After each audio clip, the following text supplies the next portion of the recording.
Was it the voice? Was it the fire burning in me? All of the noise turned into choirs of harmony.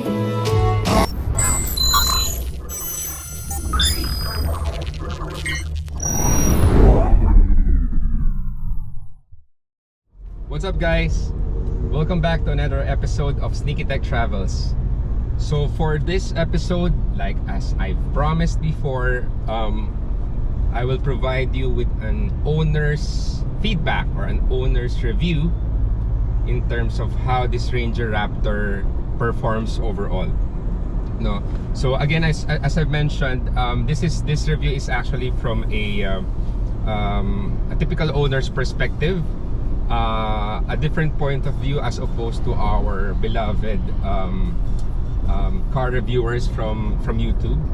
So the perspective really is coming from somebody who owns the car and use it as a day-to-day basis, no?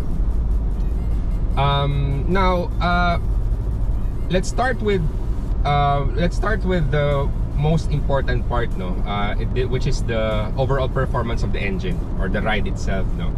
So alam nating lahat that, you know, there has been some, you know, disappointments, valid man or hindi, in terms of the type of engine that the Raptor here in the Philippines bears, no, yung makina nung Raptor. And a lot of people have always been, you know, there has been a number of people clamoring na, nako, sana yung V6 gasoline V6 yung dumating dito sa Pilipinas. And eventually, just like the last generation, the engine that comes with this Raptor is the same as the rest of the Raptor, which is the bi-turbo engine, no? 10-speed bi-turbo engine. And if you're going to look it in hindsight, ang isipin natin is that for those for those Raptors, like specifically the Ford Ranger Wildtrak 4x4 na bi-turbo yung engine niya, more often than not, ang expectation ng market is that the performance, the ride, everything, the performance overall is the same as the Raptor, no? So parang ano lang siya, nag-iba lang siya ng shell.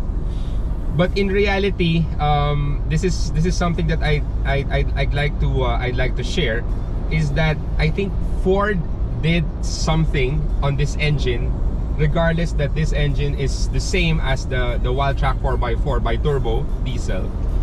Ford did something on this engine to perform tad bit better than the Wildtrak, no, 4x4. So in terms of responsiveness, maano siya, mas responsive siya compared dun sa Wildtrak. Again, I'm not saying that the engine of the Wildtrak is bad. I love the performance of the Wildtrak. But obviously, when I try to drive this car, iba yung ano niya, iba yung responsiveness ng makina niya, no? So Ford, I think, tried to tweak this engine to marry it, to properly marry it with the overall structure of the body of the Raptor, no?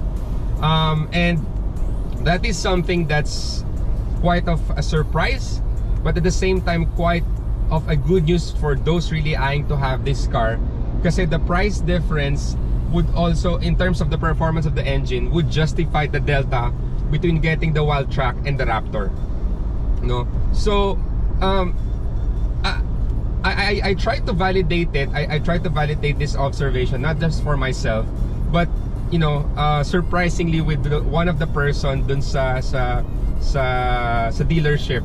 So there's this guy na nasa dealership. Ang trabaho niya is yung mag-transfer ng kotse from one dealership to another. So you have to remember, hindi naman lahat ng hindi lahat ng kotse when they transfer in between dealerships, hindi lahat yan sinasakay doon sa malaking yung malaking truck tapos multiple cars yung nandun. So minsan, of course, may mga dealership groups yan, no? So kunwari, there's a requirement for one specific unit na wala dun sa dealership na yon, and the sister company has it. Meron lagi silang driver na nagdadala ng unit na yon, dinadrive na yan from one dealership to another. And this guy has been has been driving. So in short, this guy has been driving all the Ford cars that's being released in the market, no? And so sinabi ko sa kanya nung nagde-drive ako, sabi ko parang may difference. Kasi prior to getting this car, like I said on my previous episode, I was really looking at the Ford Wildtrak 4x4. That's during the time that I really had no idea as to when this Raptor will be released here in the Philippines. So nung sinabi ko sa kanya, sabi niya, "Oo sir, grabe, may diferensya rin siya." Sabi ko, kala ko ako lang. Sabi ko kasi ang alam ko, pareho lang sila ng makina, ergo more or less in terms of the responsiveness, in terms of more or less the performance, pareho lang sila. Well, of course, except for the Fox suspension na nandito sa Raptor. So in terms of the ride, I was expecting that the Raptor would be a bit smoother than the Wildtrak, because you have to keep in mind that the Wildtrak is designed to carry more weight, no? To carry more payload rather than the Raptor. And that validated my observation na in terms of the responsiveness of the engine of this Raptor, iba ang ano niya, iba ang responsiveness nung makina, nung sasakyan overall as compared to the Wildtrak. Now, again, I don't want to bring in some speculations on this, but again, this is just from an owner's perspective. And siguro for those who really wanted to validate that, I would suggest for you to do a test drive on both cars and see for yourself. Now, is this a good thing or a bad thing? This is actually a good thing, as I've mentioned earlier. Kasi again, Ford Philippines demands a higher price tag for this car. And ang hesitation ng maraming buyers is that, bakit pa ako bibili ng Raptor? Pareho lang naman yan ng engine nung Wildtrak.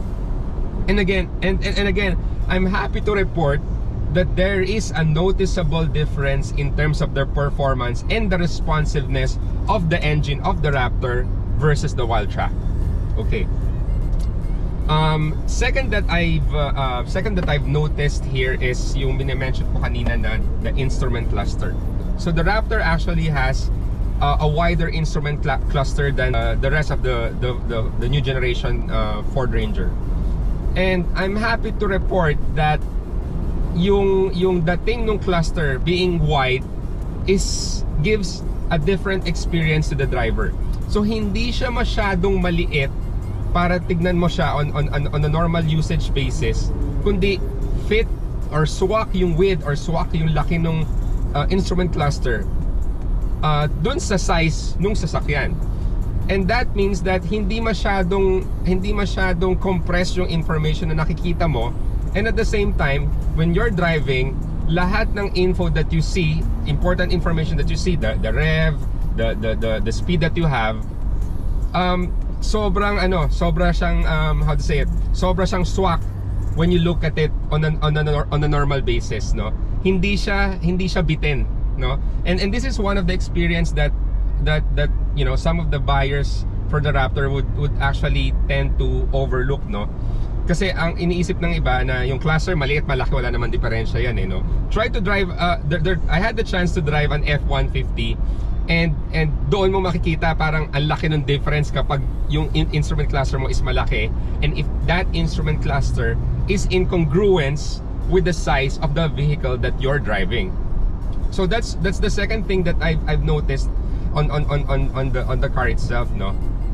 Third is actually the infotainment system. Now, I do understand that, of course, everyone understands that the infotainment system that the Raptor has is the same as what is installed on the Wildtrak 4x4, which also is a 12-inch instrument cluster. And one of the things that, you know, even from the initial observations of the community, maganda yung quality ng image, no, nung display. And quite frankly, ito yung this instrument cluster was the one that, you know, made a lot of new buyers get the vehicles of Ford overall, no? As far as the overall quality of sound is concerned, no, the basic speakers that comes with this Ford Raptor is actually decent. It gives a good quality of music. It gives a good sound. And for those who are really very specific about the quality of sound, yung talagang audiophile na, if you're really on that side that you get used to hearing sounds or hearing music on a fully set up audio, that's the time that you would say, no, iba ang gusto kong i-upgrade yung sound system nito. But on a normal day-to-day average person, one thing I can assure you is that you can already appreciate the quality of music that this vehicle is able to, to offer you.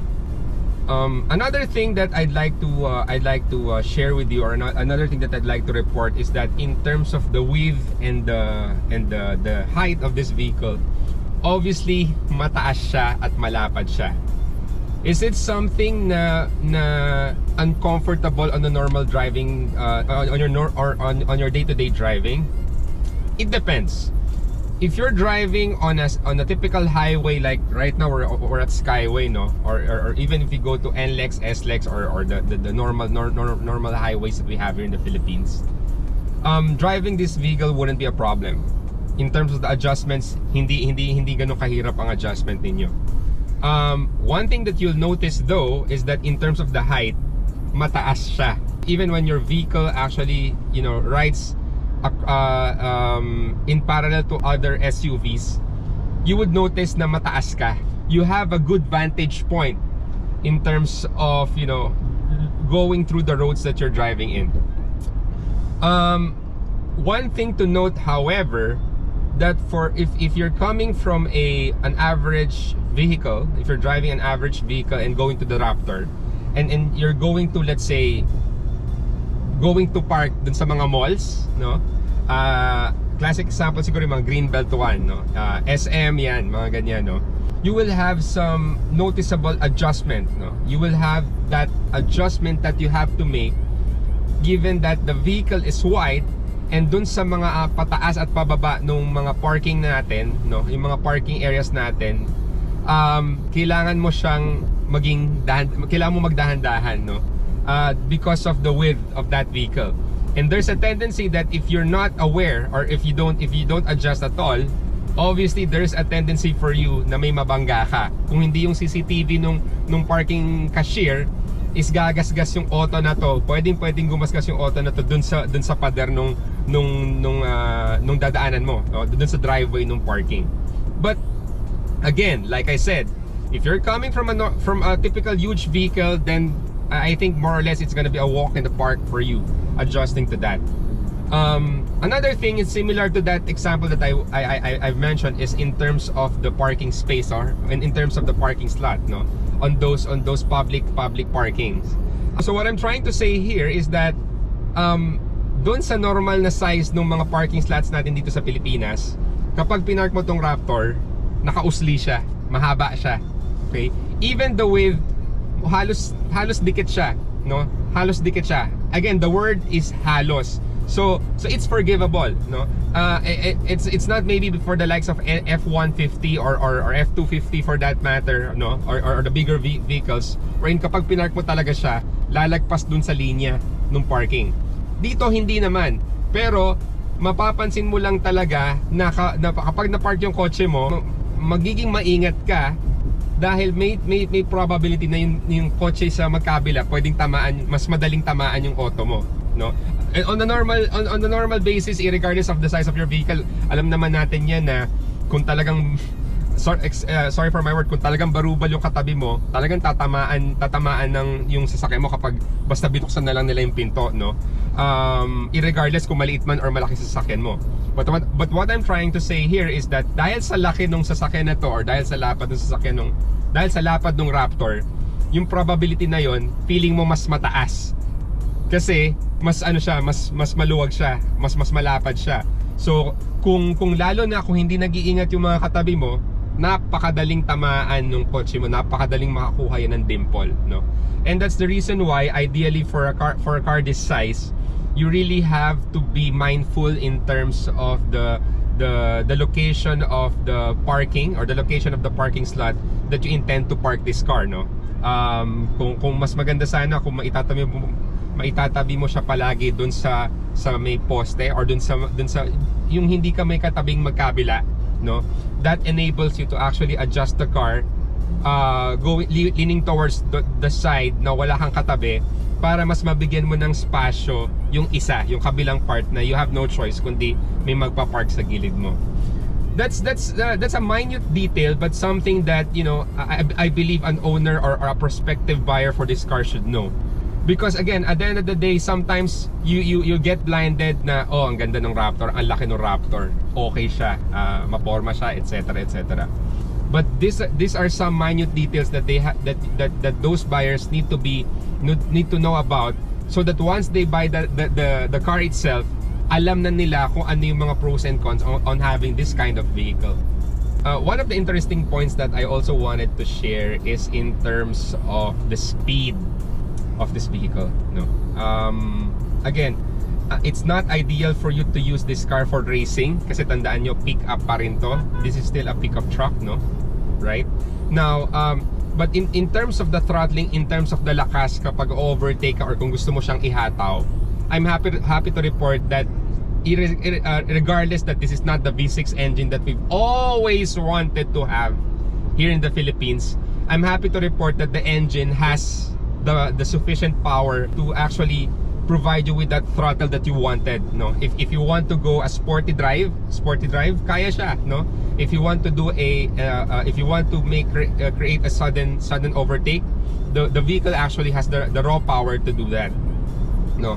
And again, going back to what I said in terms of the responsiveness of the vehicle versus its new generation Rangers, in terms of the responsiveness of this car, I would say that you'll enjoy actually doing some overtakes. You will enjoy some playing around driving if you're into that, no? Something that actually would justify again the price differential that you're paying for this car. One thing that's quite interesting though is that kung ganito na yung performance ng bi-turbo ng Raptor, no, na tinwik ng Ford, I suppose, paano pa kaya yung V6, no? Siguro sobrang sobrang mas malakas siguro yun. Again, we're not sour graping here, but the point that I wanted to try to share with you guys is that this is the power that you're expecting for a Raptor to have, no? Another point that I also would want to share, since dadaan tayo right now dito sa toll, no? So yung for those who are not used to having these big cars, no, big cars, siguro ako nasanay talaga ako sa maliit na sasakyan for quite some time, no. Yung okay, tumunog siya. Okay, yung in terms of paano mo ikakabit yung RFID, no, madali ba siyang idaan sa sensors ng SLEX or NLEX, no? And alam natin lahat na there are two options, no? As you would know, there are two options in terms of having this ETC, yung sticker, yung sensor, no, yung IC chip dun sa sasakyan, no. You have two options. It's either it's either you put it on the headlights or you put it dito sa windshield, no. And I think this is a point that I also would like to share with everyone. Na ako kasi, when I got this car, I've always wanted to have all the stickers. Gusto ko lagi na lahat nasa loob ng kotse. Ayoko nun may nakadikit dun sa bumper or dun sa may headlight, no. And I think one of the things that I've learned now is that, especially for this Raptor, no, mas okay na idikit mo yung reader or yung IC sticker nung RFID dun sa headlight. Mas mabilis siyang nababasa, no? Kasi yung distance pa lang, pagparating mo pa lang dun sa barrier, basa na agad nung sensor, so aangat agad siya. Another thing to share with you guys is in terms of the paddle shifts, no. The Ranger Raptor is the only Ranger that has paddle shifts on it, no. I think the Wild Truck, the Sport, and the XLT doesn't have the paddle shifts. Honest take, no. Honest take. My honest take is that this is actually a good feature to have, no. But if the question is, are you going to use it on a normal driving basis? I have to be honest. The answer is no. Kasi on your normal driving, no, you wouldn't even think of using the paddle shifts, no. So gagamitin mo siya kung talagang gusto mo lang siyang gamitin. If you're interested in terms of having paddle shifts, no, But in terms of the comfort, you would actually leave it up to the automatic transmission of this vehicle. It's a nice thing to have. Again, don't get me wrong, this is a nice thing to have. But if the only reason, or one of the main reasons why you're buying this car is because it has paddle shifts, I am telling you, it's not a proper justification for you to get this car.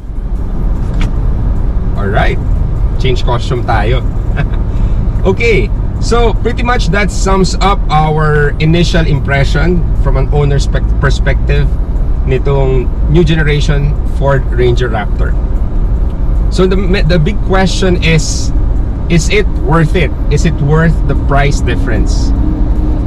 Again, an honest opinion from an owner's standpoint, right off the bat, if you've always been eyeing to get a pickup truck and you have a budget already allocated for it, the price difference that Ford Philippines is demanding from this Ford Ranger from this Ford Ranger Raptor is justified. So sulit siya, no? I would say this is a good truck, a pickup truck for you. Now, on the other hand, you have to be worried about the purpose of why you're getting a pickup truck. And this is again an honest input. Kung gagamitin mo siya sa negosyo, no? Kung gagamitin mo siya sa negosyo, kung gagamitin mo siya on a daily basis na talagang baragan, no? You have to load it. You have to load, you know, you have to put in heavy load on a day-to-day basis.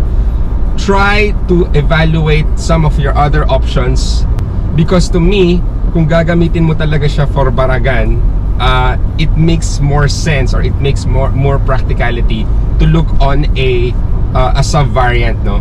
Not as the Ford Ranger Raptor. But if you want to have both, no, if you want to have both, na gamitin mo for recreation at the same time for negosyo, this is also actually a good truck for you, pickup truck for you.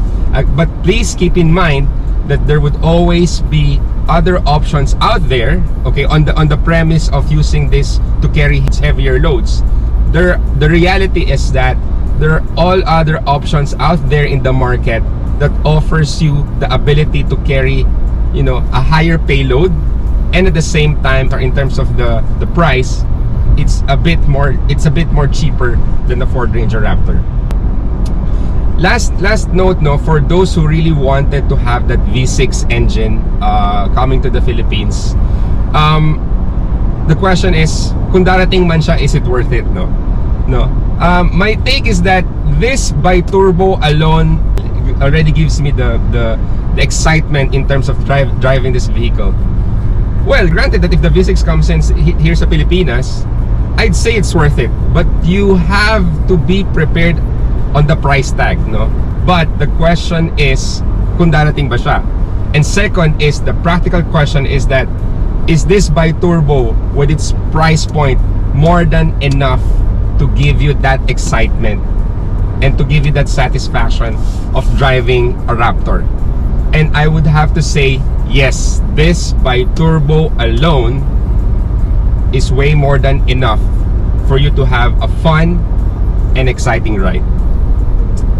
So I hope you enjoyed this episode, no? I'll be providing some other, you know, since this is a journey and I'm really not a, how to say it, I'm not a hardcore car reviewer vlogger, no?